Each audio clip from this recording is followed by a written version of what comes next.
Alrighty, hello ladies and gentlemen, welcome to the show, Serving Nerve, where we talk about whatever we want, and today we're going to be going through more fat acceptance, body positivity, cringe compilations. Now the specific subject we're going to be going through today is fat people problems. So yeah, let's just get into this. Alrighty my people, I just want to interject that I do have a Patreon, and I do want to point out that if you want to support the channel, there is exclusive content on there, and I upload once a week. So yeah, if you want to check it out and support the channel, cool. If not, then let's get on with the video.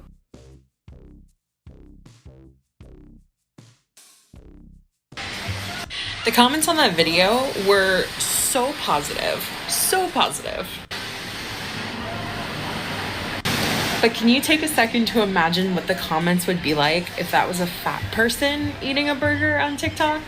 If you're ever curious if fat phobia exists, go find a video like that of a fat person eating a burger, check out the comments. I have talked about this before, and I do agree in part. There is definitely some sort of double standard that does come in when somebody is like, you know, conventionally really pretty, skinny, looks great, and eating fast food or something like that versus somebody who is like morbidly obese or whatever, eating the same food. Now, I think the big reason why is because when they see somebody who's like conventionally attractive and skinny eating that fast food, they expect, oh, they do this in moderation. They do this, but they don't do it all the time. They manage to moderate their intake so much so that they can enjoy the things they like without actually like, you know, becoming obese, versus somebody obese doing this, whereas they're perceived as unable to moderate and in need of stopping such a practice because they can't control themselves around food. I think that's the perception.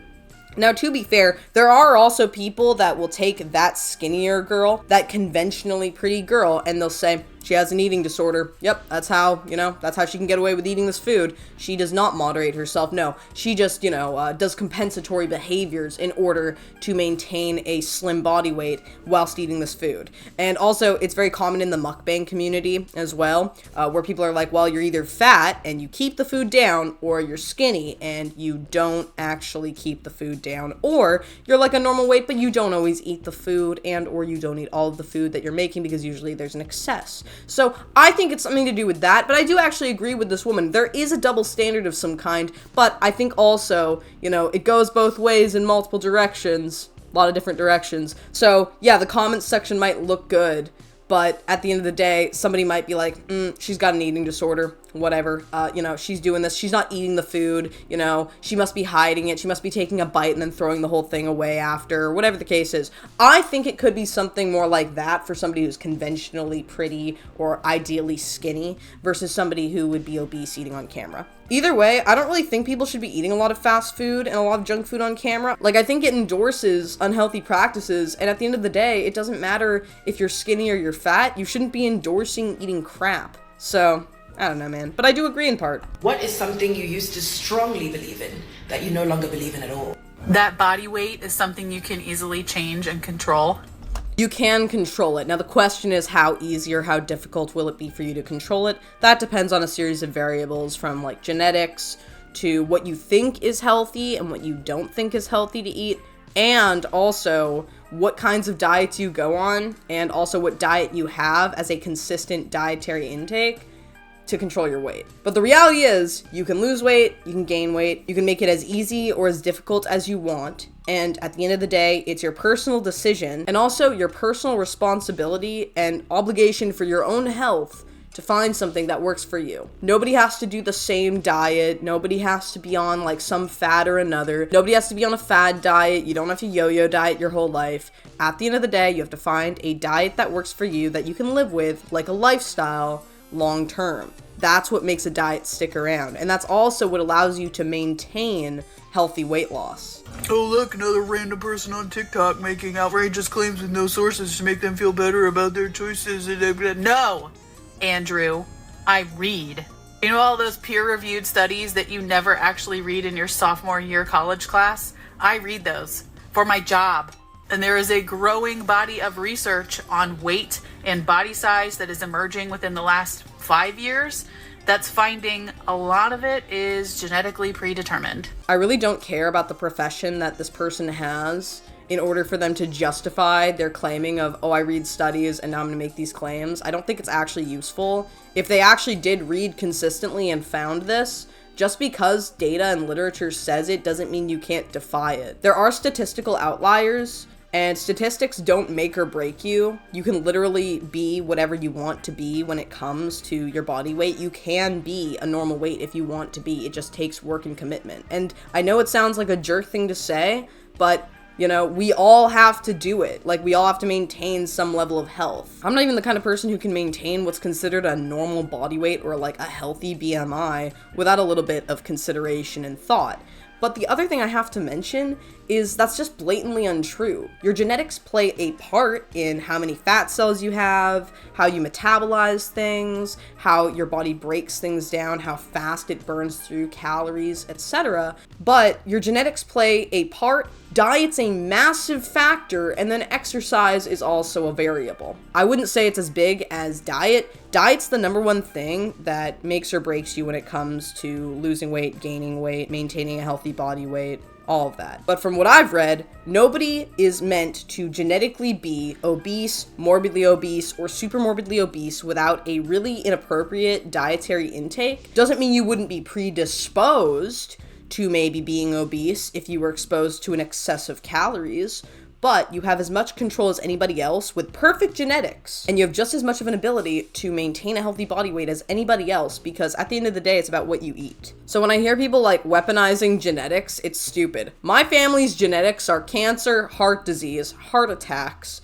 diabetes, gout. I am not perfect by any means, but I'm just saying it is not just genetics. Otherwise, we can just appeal to genetics and say like, well, I guess I just am gonna die from all these horrible diseases, and I'm gonna become morbidly obese, and I'm also gonna become apparently an alcoholic, because it's not behavioral. It's not just a substance or inappropriate intake or behavior. It's just because I'm genetically designed to do so. I'm genetically designed to be that way. I can't control it. Don't appeal to futility like that. You have all the power to change if you want to, no matter how hard it is.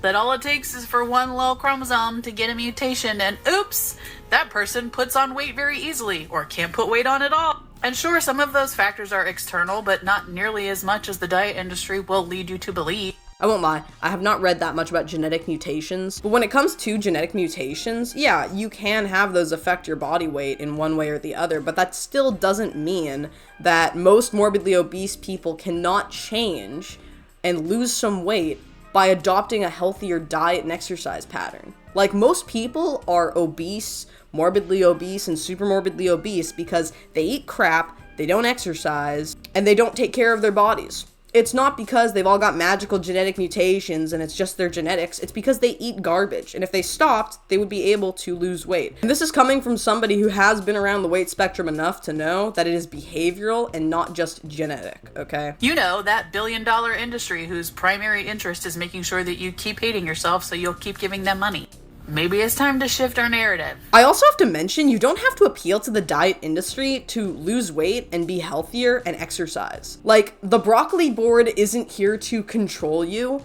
You can choose not to adopt like Jenny Craig and Weight Watchers and go on fad diets and adhere to like whatever the diet industry is pushing. You can just choose to go outside, go for a walk. You don't have to buy any exercise equipment. Go run. Go do anything physical. Do anything physical that you can for free. You also can choose to spend less, if not the same amount of money that you would be spending on crap, on healthier food. You can go completely brandless in every capacity. You can buy fruits and vegetables, nuts, seeds, beans, legumes, whole grains. You can get all the generic brand stuff if you want, whatever. And if you maintained eating a healthy diet through those things, and if you also exercised, you're not going to be appealing to the diet industry. You don't have to go onto social media and obsess over the way that some girl's ass looks. You don't have to go onto social media and look up fad diets. You can just choose to eat healthy and exercise without any kind of diet industry influence. It is your personal decision to adhere and to conform to whatever diet industry bullshit is being pushed on you. And I personally don't agree with adhering to that industry because, yeah, it makes a lot of money, it feeds off of your suffering, and it also is just a waste of your time and increases your likelihood of failing at diets and making yourself feel bad. So you don't have to appeal to that industry to lose weight and be healthy, and you also don't have to give up and appeal to the fact that your genetics suck. Wide rib cage probs. You look anorexic and fat all at once. Hashtag weird. I'm not trying to be a jerk, but this person's like overweight to obese. It's not wide rib cage problems, I don't think. Like, I don't know if it's just because they're commenting on like the structure and the way that their fat is on them and all that stuff. I don't know. I've got a pretty big rib cage. Like, I have a pretty like big bone structure. My mom does too. Like, everybody in my family, like our bones are a little on the denser slash more bonky big side, I guess. But like, that doesn't mean that I'm like obese. So I don't know what this person's saying. Is that what they're insinuating? Because I could be wrong. Maybe it's something else, like the way that their body structure is. But either way, they're like overweight. So I don't know what they're going on about, dude. No shade. I'm sure they're a lovely individual. I'm not here to say that they look bad, but they definitely don't look anorexic. So I don't know what the point of this was. But yeah, anyways, that's the video. Tell me what you think in the comments below, my people. Do you agree? Do you disagree? What do you think about all of this? And that's it. So yeah, I hope y'all enjoyed, and I'll see you all next time. It has been lovely. Slater.